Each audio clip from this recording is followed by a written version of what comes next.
This is a Prime Minister in denial. She came into this very studio a year ago and said that the budget was already back in surplus. Well, no surplus this year, no surplus next year, no surplus the year after that. They didn't get it right last year. Why should anyone think they've got it right this year? They've never got it right. Didn't get the mining tax right, didn't get the carbon tax right. This is a fundamentally incompetent and untrustworthy government. But the write-downs will continue to be a problem for you if you're in office come September. Sabra, the Treasurer and the Prime Minister are making excuse after excuse. Their principal excuse is that somehow the revenue has collapsed. Wrong. Revenue is up 7% this year. It'll be up 8% next year. The problem is not a revenue problem. The problem is a spending problem. Revenue will be $80 billion more next year than in 2007. Spending will be $120 billion more next year than in 2007. That's why the $20 billion surplus of Peter Costello is the $20 billion deficit of Wayne Swan. So you're denying that there's a problem with revenue? Well, company tax returns. Revenue could always be higher, but this government doesn't have a revenue problem. This government has a spending problem. Are you denying that there's a revenue problem? Well, I'm saying that revenue is 7% up this year and it's 8% up next year, and an adult government would appreciate that we've got to live within our means, but this is a government which has always paid lip service to that, but it's never actually delivered on it. The crackdown on international companies shifting their profits offshore, is that a good thing? Will you keep it? We're not going to respond instantly to the range of measures that the government has put in the budget. Let's face it, the government has had a year to put the budget together. We've had about 12 hours to consider the thing, but we will be responding in a careful and considered way to the various initiatives in the budget in the days and weeks ahead. Certainly, it does make sense to get companies to pay their fair share of tax. The problem with this government, though, is that it's massively increasing paperwork for companies. It seems that they're moving to a situation where more and more companies are going to have to do the paperwork not 4 times a year, but every month, 12 times a year. This is a bad news budget for the small businesses and the businesses of Australia. Hasn't the government done you a favour by getting rid of the baby bonus? This is a baby bonus that the government originally promised not to touch, and it hasn't stopped fiddling with it, and now it's finally abolished it.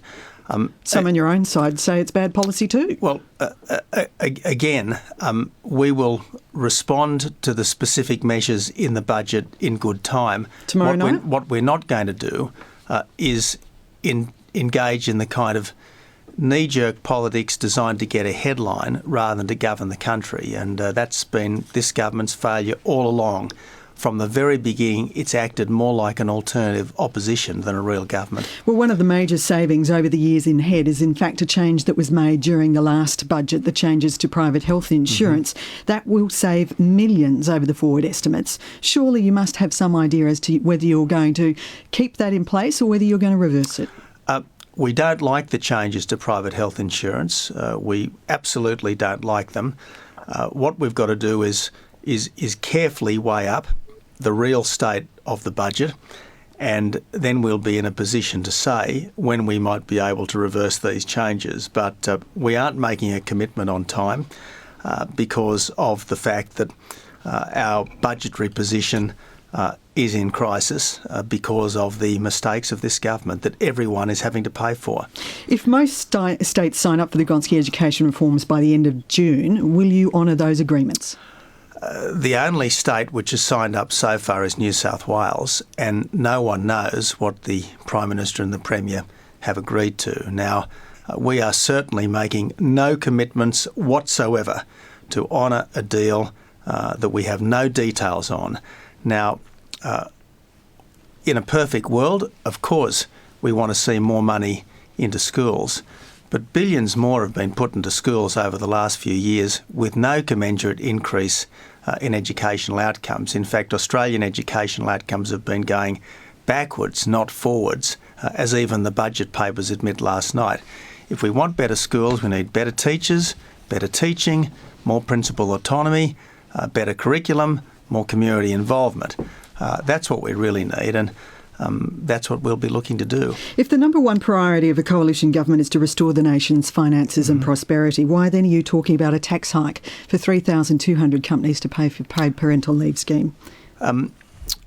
Sabra, paid parental leave is an important economic reform, very important economic reform that will boost participation and productivity. Those businesses say it's going to harm their confidence at a time when they can't afford it.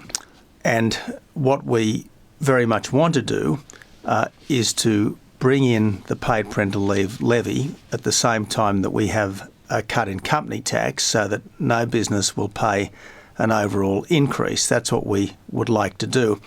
But I want to make the fundamental point. Why should a bloke on holidays get paid at his wage and a woman on parental leave not get paid at her wage? It's simple fairness, apart from being an important economic advance. When will you announce your spending plans and cuts? If you're not going to do this tomorrow night in the budget and reply and you're going to leave it until the pre-election budget update, I mean, based on current trends, already 1 million people will have lodged their postal votes without actually hearing what your entire platform's going to be. You're hoping to skate into office. The short answer is no, Sabra. We are working very hard every day and we take nothing for granted. But we've already announced that the school kids bonus won't be continued because that's a cash splash with borrowed money that's got nothing to do with education. We've announced that the size of the Commonwealth public sector will go down by at least 12,000 through natural attrition. But your entire platform, we know that. You've talked about that plenty of times before. And we will be making further announcements of significant savings in the weeks and months ahead. We will only finalise the full fiscal position after the PFO statement because we don't know the true state of the books until then. But we've had a lot to say already and we'll have more to say, including tomorrow night.